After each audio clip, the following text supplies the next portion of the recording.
Com o crescimento do número de evangélicos, o índice de criminalidade pode cair, e com a multiplicação da pregação do Evangelho e da Bíblia?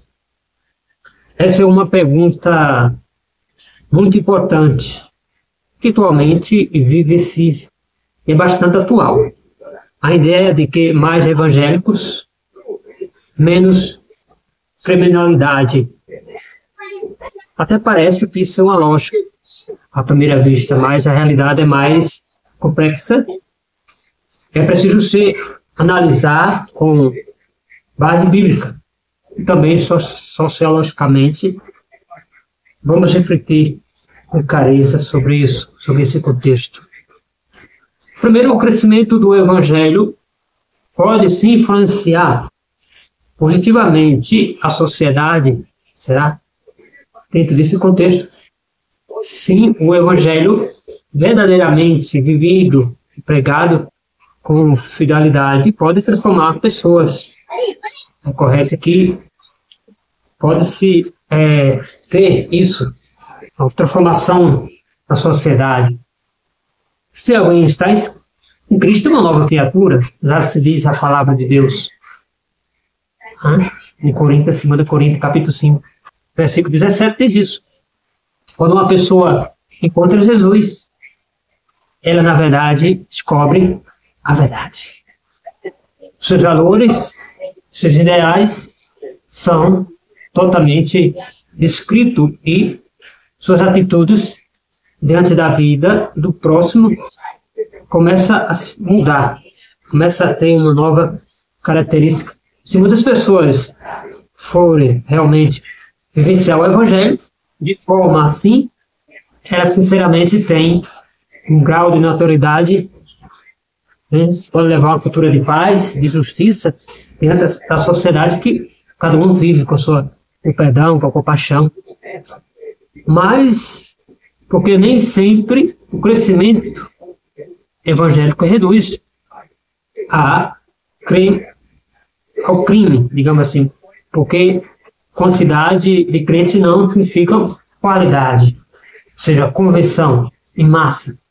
Vou dar só um exemplo para você, tem a base aqui no Brasil, especialmente nos últimos 30 anos, a gente vivenciou esse crescimento de igrejas evangélicas espalhadas pelo Brasil todo, mas a violência, a corrupção, a injustiça social ainda são altas em muitas regiões.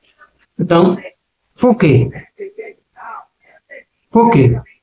Muito se converte pelas paixões, pela tradução, pelo medo ou pela emoção. Concorda? Sem uma transformação de vida qualquer, isso acontece. E aqui no Brasil, algumas igrejas, elas pregam um evangelho superficial, sem arrependimento, sem santidade.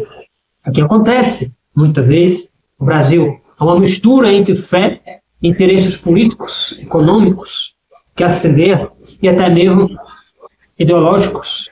Ou seja, o evangelho, ele só é transformado, só é vivenciado com verdade quando eu realmente vivo o que realmente muda uma sociedade.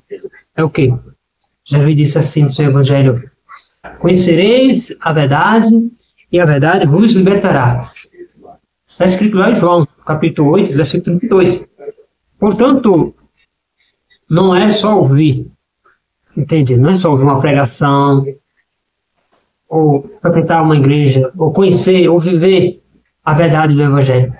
Mas, na verdade, é se arrepender sinceramente, ou seja, ter amor ao próximo, fazer justiça, no chocante com os outros, perdoar, buscar reconciliação, o perdão, viver com ética, uma coisa que o Brasil ainda está longe, ser humilde e ser temoroso de Deus, ter temor a Deus.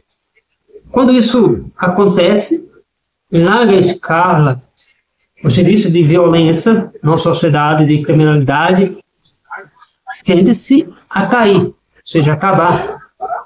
Um exemplo prático é bíblico.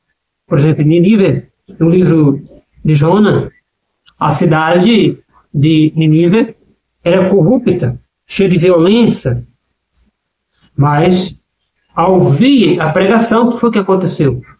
Aconteceu desde a maior parte, ou menor, todos aqui estavam ali naquela cidade de Nínive, se converteu, se arrependeu. Lá em Jonas, capítulo 3, o que foi que aconteceu? O que aconteceu? Deus viu as obras deles, que se converteram do seu mau caminho e não destruiu aquela cidade. Se lembra disso? Então, isso mostra que a pregação do arrependimento, realmente, ela precisa de uma transformação dentro de mim.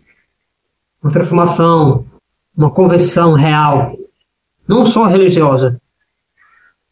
Entende? Para concluir, eu diria o seguinte, que o número de evangélicos que se diminui ou que cresce, principalmente no Brasil, é só por paixão, não é vivenciando a verdade.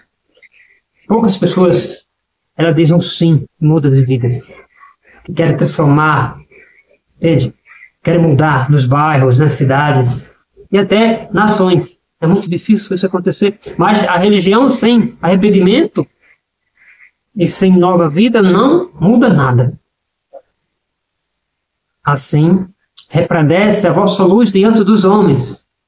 Assim diz a palavra, para que sejam as vossas boas obras vistas e Deus glorifique o vosso Pai que está nos céus. Se lá em Mateus, no capítulo 5, versículo 16, vai falar isso. Então, é preciso que há uma mudança clara do coração, do arrependimento do coração em Jesus Cristo. Aí sim, né, a criminalidade, a envolvência das guerras, os maus confrontos, da discórdia, vai acontecer, mas isso só vai acontecer quando você e eu se arrependemos sinceramente. Como eu falei, as igrejas estão cheias de pessoas, mas será que estão convertidas? As pessoas vão ali porque tem medo, por paixão, por cultura, por tradução, mas não se arrependem. Basta ver o que é o Brasil hoje. Esse é um momento de bate-papo que eu deixo aqui para vocês. Se você gostou, compartilhe esse vídeo, se inscreva no canal, faça também o seu comentário. Valeu!